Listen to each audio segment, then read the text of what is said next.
La Bible nous révèle clairement qu'il y aura un homme qui prendra le contrôle de toutes choses et gouvernera le monde comme aucun autre leader de l'histoire de l'humanité n'a réussi à le faire. Cet homme sera charismatique et aura un discours qui conquérera tous.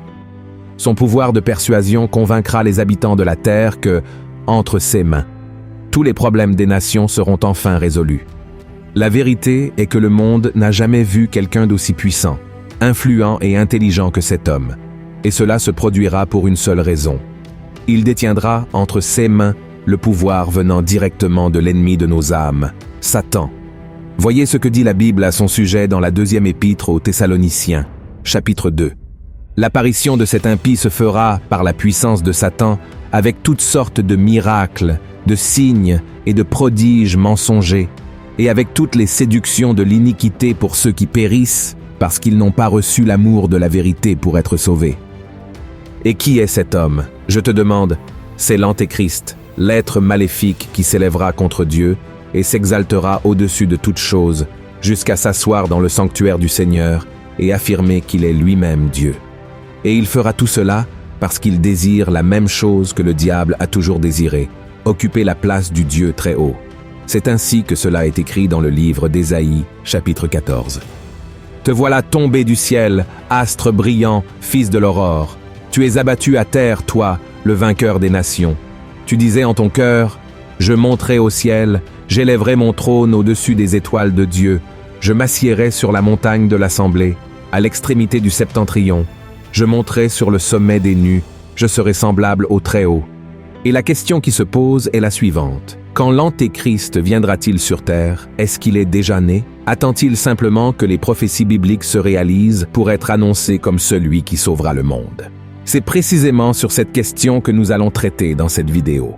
Je vais te prouver que l'Antéchrist est déjà parmi nous, agissant sans que personne ne le remarque. D'accord. Mais avant de commencer, je tiens vraiment à ceux que tu t'abonnes à ma chaîne. Il te suffit de cliquer sur le bouton s'abonner qui se trouve ci-dessous la vidéo et à côté apparaîtra une cloche. Il est très important que tu actives la cloche pour recevoir toutes les notifications à chaque fois que je publierai une nouvelle vidéo. D'accord? Alors, allons-y.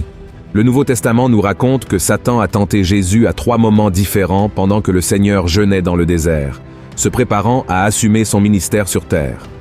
Dans un premier temps, il est venu vers Christ et a essayé de le convaincre de satisfaire sa faim en transformant des pierres en pain. Ensuite, il a emmené Jésus dans un endroit très élevé, d'où il pouvait voir toute la terre. Alors, Satan lui a proposé de lui donner le pouvoir sur tout, si Jésus se prosternait devant lui. Et enfin, l'ennemi a conduit le Christ au sommet du temple et lui a dit de sauter, afin que les anges de Dieu le sauvent et préservent sa vie devant les yeux de tous les Juifs, qui ne croyaient pas qu'il était le Messie envoyé par Dieu.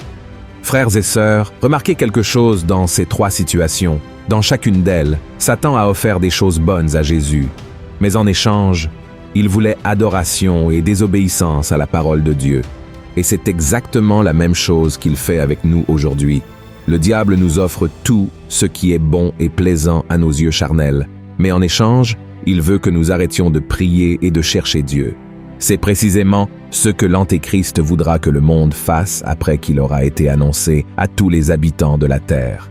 Encore dans le livre de 2 Thessaloniciens, chapitre 2, nous voyons qu'à la fin des jours, il y aura une grande apostasie, c'est-à-dire l'abandon de la foi par beaucoup de ceux qui ont un jour consacré leur vie à Jésus.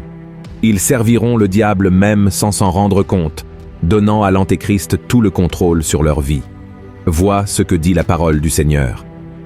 Pour ce qui concerne l'avènement de notre Seigneur Jésus-Christ et notre réunion avec lui, nous vous prions, frères, de ne pas vous laisser facilement ébranler dans votre bon sens et de ne pas vous laisser troubler, soit par quelque inspiration, soit par quelques paroles ou par quelques lettres qu'on dirait venir de nous, comme si le jour du Seigneur était déjà là.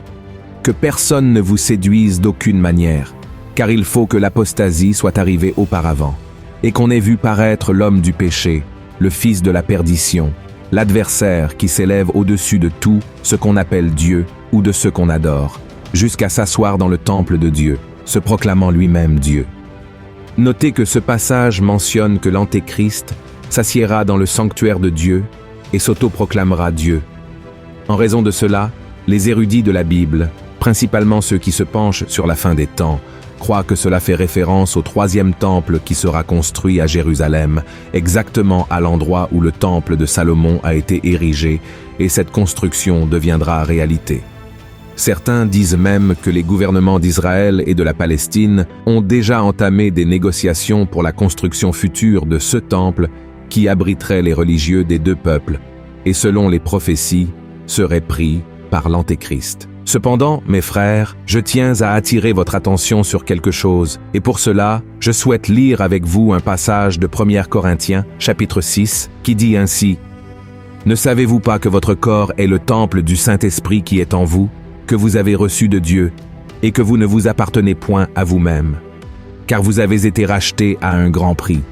Glorifiez donc Dieu dans votre corps et dans votre esprit, qui appartiennent à Dieu. » Frères et sœurs, nous sommes le sanctuaire de Dieu ici sur terre.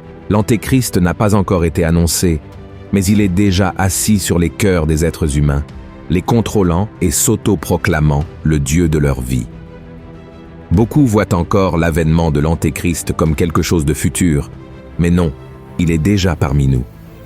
Il suffit de regarder le monde autour de nous, les événements qui se produisent, pour réaliser qu'il domine déjà le cœur de l'être humain et installe secrètement son trône en lui. Et ce n'est pas moi qui affirme cela, mais la Bible elle-même. Faites attention à ce que l'apôtre Jean a écrit. Reconnaissez à ceci l'Esprit de Dieu. Tout esprit qui confesse Jésus-Christ venu en chair est de Dieu, et tout esprit qui ne confesse pas Jésus n'est pas de Dieu. C'est celui de l'Antéchrist, dont vous avez appris la venue, et qui maintenant est déjà dans le monde. Donc, le conseil que je te donne est le suivant. Ne reste pas en attente de la construction du troisième temple de Jérusalem, ni de l'annonce d'un accord de paix entre les principales nations et religions. Au lieu de cela, veille à ne pas laisser de place à l'ennemi dans ta vie. Ne permets pas que l'esprit de l'Antéchrist domine ton cœur et en fasse son temple. Au contraire, tu dois remettre ton cœur et ta vie à Jésus-Christ, car lui seul a le pouvoir de détruire l'ennemi. Amen. Laisse Christ gouverner ta vie, tes paroles, ta manière d'agir, et ne sois plus l'un de ceux qui se sont écartés de la foi et ont repris une vie de péché comme si Christ ne devait jamais revenir. La plupart des signes précédant le retour de Jésus se sont déjà accomplis. Pourtant, beaucoup doutent et disent que ces choses ont toujours existé et que les générations passées pensaient aussi que Jésus reviendrait de leur vivant. Mes frères, nous devons être très prudents, car maintenant les signes sont très clairs et nous ne pouvons pas être pris au dépourvu, vivant en désobéissance à la parole de Dieu. Alors, si tu n'as pas encore fait repentance de tes péchés et accepté Jésus comme ton Seigneur et Sauveur, sache qu'il t'aime beaucoup et attend ta décision. Voici cet avertissement du Seigneur pour chacun de nous. Enseignés par vos apôtres, sachant avant tout que, dans les derniers jours, il viendra des moqueurs avec leurs railleries, marchant selon leur propre convoitise et disant « Où est la promesse de son avènement ?» Car, depuis que les pères sont morts, tout demeure comme dès le commencement de la création.